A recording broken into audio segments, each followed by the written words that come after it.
Assalamualaikum warahmatullahi wabarakatuh, friends. Hari ini kita akan melanjutkan kembali materi tentang pergerakan pada bumi. Bagaimana teman-teman? Masih ingat tentang pergerakan bumi? Ya, rotasi dan revolusi bumi. Nah, pada pertemuan pertama kemarin, kita sudah mempelajari tentang rotasi bumi, yang mana rotasi bumi tersebut menyebabkan terjadinya siang hari dan juga terjadinya malam hari. Selain terjadinya siang hari dan malam hari, juga terjadi gerak semu matahari.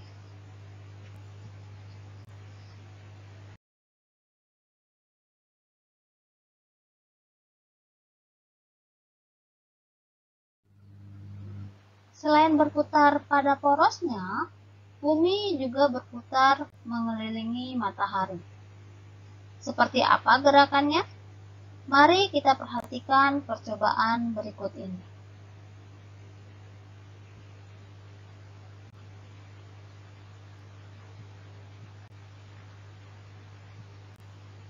Perputaran bumi mengelilingi matahari inilah yang disebut dengan revolusi bumi. Supaya lebih jelas, mari kita simak animasi berikut ini. Revolusi bumi adalah gerakan bumi mengelilingi matahari melalui lintasan yang disebut dengan orbit. Karena jarak bumi ke matahari jauh lebih besar dari ukuran garis tengah bumi, maka gerak revolusi bumi yang berlangsung jauh lebih lama dari gerak rotasi bumi, karena memiliki orbit jauh lebih panjang daripada keliling bumi.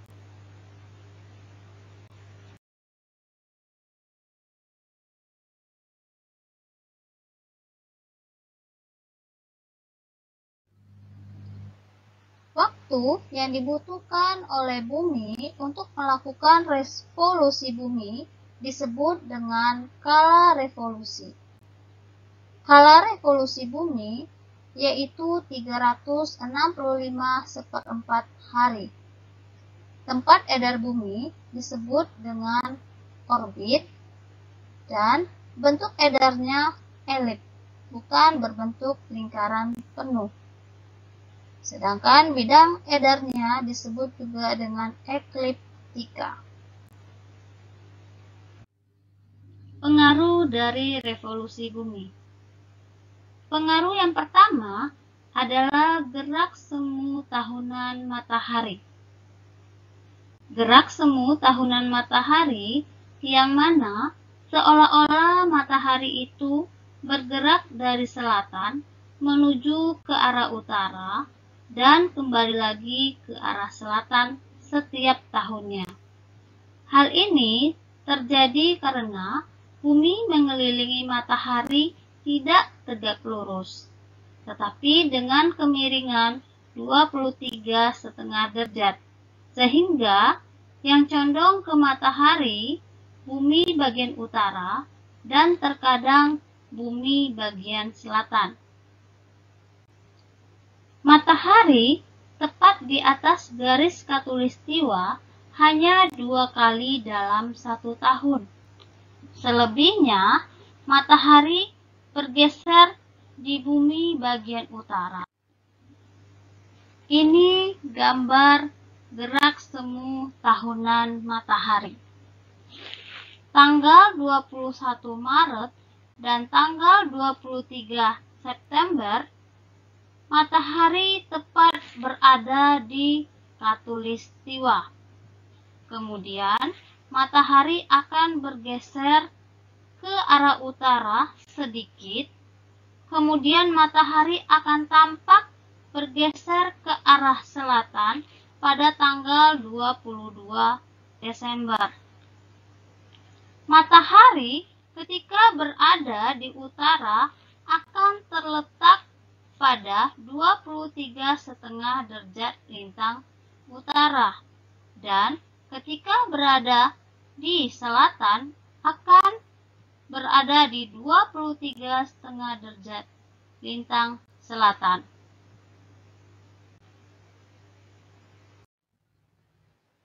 Pengaruh yang kedua adalah perbedaan lamanya siang dan malam.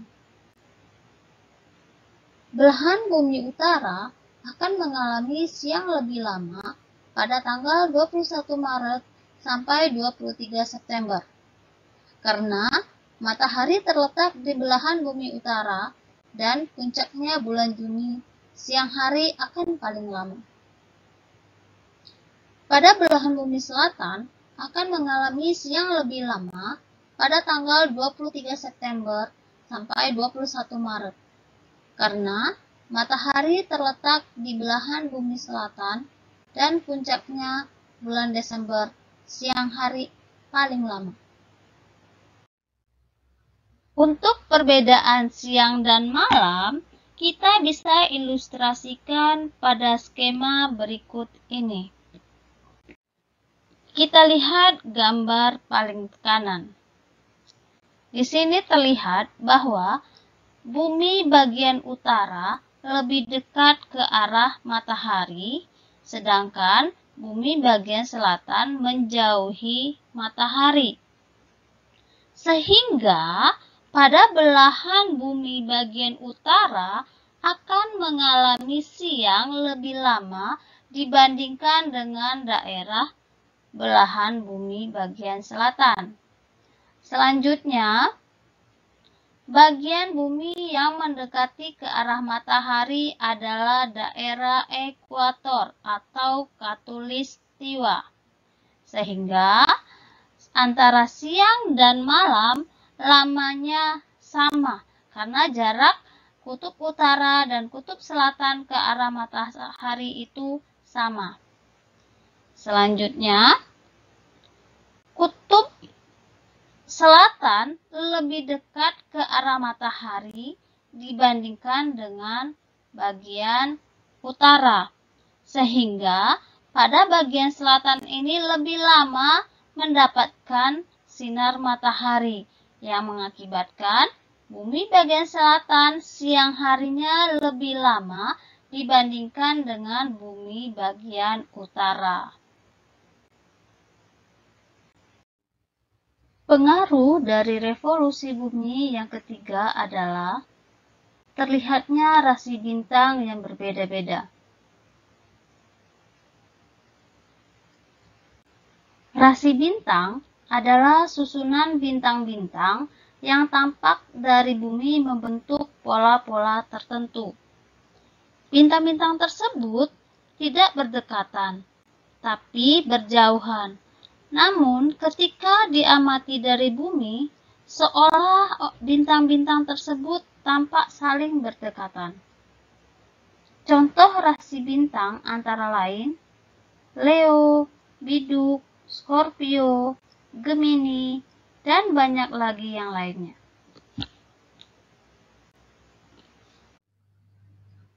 Pengaruh dari revolusi bumi yang keempat adalah pergantian musim. Pada tanggal 21 Maret sampai tanggal 21 Juni, bumi bagian utara akan mengalami musim semi, sedangkan bumi bagian selatan akan mengalami musim gugur. Selanjutnya kita lihat pada tanggal 21 Juni sampai tanggal 23 September, kita lihat di sini ketika tanggal 21 Juni itu, bumi bagian utara mendapatkan banyak sinar matahari, sedangkan bagian selatan hanya sedikit mendapatkan cahaya matahari. Sehingga karena banyak mendapatkan sinar matahari, maka pada bumi bagian utara akan terjadi musim panas. Jadi, tanggal 21 Juni ini merupakan awal dari musim panas dan akan berakhir pada tanggal 23 September. Jika bagian utara mengalami musim panas, maka bagian selatan yang karena sedikit mendapatkan sinar matahari akan mengalami musim dingin. Selanjutnya, ketika tanggal 23 September, nanti belahan bumi selatan yang akan menghadap ke cahaya matahari. Nah, pada tanggal 23 September inilah awal musim gugur terjadi pada belahan bumi utara dan musim semi pada bagian selatan. Selanjutnya, pada tanggal 22 Desember, kita lihat yang menghadap ke matahari adalah belahan bumi bagian selatan. Sehingga pada saat itu, bagian bumi selatan akan mengalami musim panas dan belahan bumi utara karena hanya sedikit mendapatkan cahaya matahari akan mengalami musim dingin. Selanjutnya, kita lihat tabel perubahan musim. Nah, di sini kita lihat tanggal 21 Maret sampai 21 Juni, bagian bumi utara musim semi, sedangkan yang bagian selatan akan mengalami musim gugur.